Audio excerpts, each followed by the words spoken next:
اللہ تعالیٰ کا بے حد شکر اور احسان ہے کہ اللہ تعالیٰ نے ہمیں نکاح کی دولت عطا فرمائی ہے۔ یہ نکاح کی دولت بہت بڑی دولت ہے، اور نکاح ایک عبادت ہے، اس لیے اس کو عبادت سمجھ کر کیا جائے۔ اور اس نکاح کے اندر آج کل جتنے رسم و رواج ہو چکے ہیں، اس نے نکاح کو مشکل بنا دیا ہے۔ یاد رکھیں، جب نکاح مشکل ہوتا ہے تو پھر زنا آسان ہو جاتا ہے، جب نکاح آسان ہوتا ہے تب پھر زنا مشکل ہوتا ہے۔ آج ہمارے معاشرے کی صورتحال آپ کے سامنے ہے کہ نکاح مشکل ہو چکا ہے، کیونکہ ہم نے خود ہی نکاح میں اس قسم کے رسم و رواج کو ہم نے رائج کر دیا ہے کہ نکاح کرنا مشکل ہے۔ تو آج دیکھیں، عمریں 25 سال کو، 30 سال کو، 35 سال کو پہنچ جاتی ہیں، پھر جا کر کہیں نکاح ہوتا ہے۔ حالانکہ جب انسان بالغ ہو جائے، جب نکاح کی وسعت رکھنے کے قابل ہو جائے، تو پھر چاہیے کہ ان کا نکاح کر دیا جائے۔ نکاح کی دین اسلام کے اندر بڑی اہمیت ہے، بڑی اہمیت ہے۔ اس کا اندازہ اس بات سے لگایا جا سکتا ہے کہ جلیل القدر صحابی حضرت ابن عباس رضی اللہ تعالیٰ عنہ کیا فرماتے ہیں کہ شادی شدہ کا ایک دن وہ غیر شادی شدہ کے اتنے سالوں سے بہتر ہے۔ وجہ کیا ہے؟ نکاح میں اللہ تعالیٰ نے بڑی پاکیزگی رکھی ہے، نکاح میں اللہ تعالیٰ نے بڑی طہارت رکھی ہے۔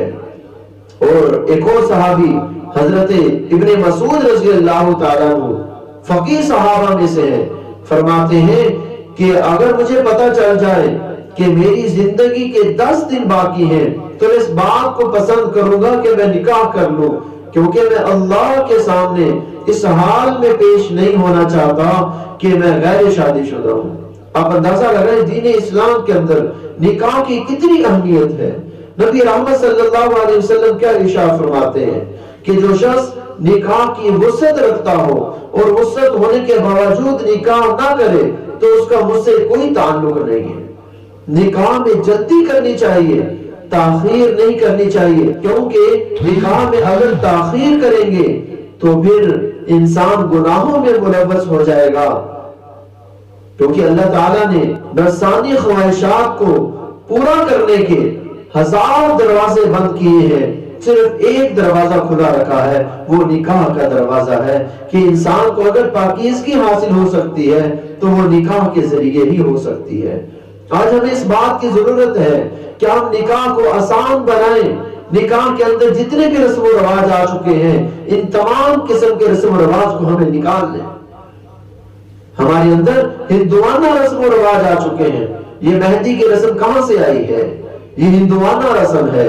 اور یہ صحرا بندی کی رسم کہاں سے آئی ہے؟ یہ ہندوانہ رسم ہے۔ اور یہ دودھ پلائی اور یہ جوتا چھپائی، یہ کیا ہے؟ یہ ہندوانہ رسمیں ہیں۔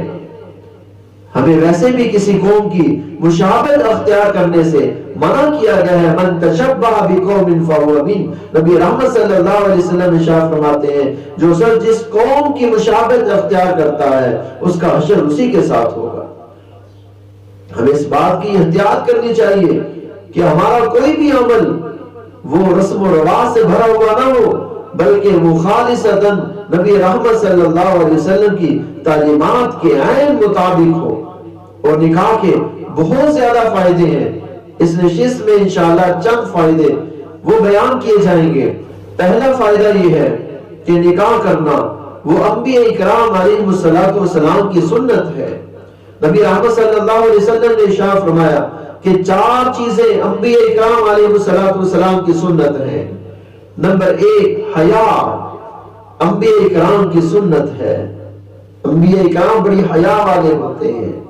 نمبر 2 خوشبو لگانا، وہ بھی انبیاء اکرام علیہ السلام کی سنت ہے۔ نمبر 3 مسواک کرنا، مسواک کرنا بھی انبیاء اکرام علیہ السلام کی سنت ہے۔ اور نمبر 4 نکاح کرنا، یہ نکاح کرنا بھی انبیاء اکرام علیہ السلام کی سنت ہے۔ تو جب انبیاء اکرام علیہ السلام کی سنت پر انسان عمل کرتا ہے، اللہ تعالیٰ اس عمل کو خیر و برکت سے بھر دیتے ہیں۔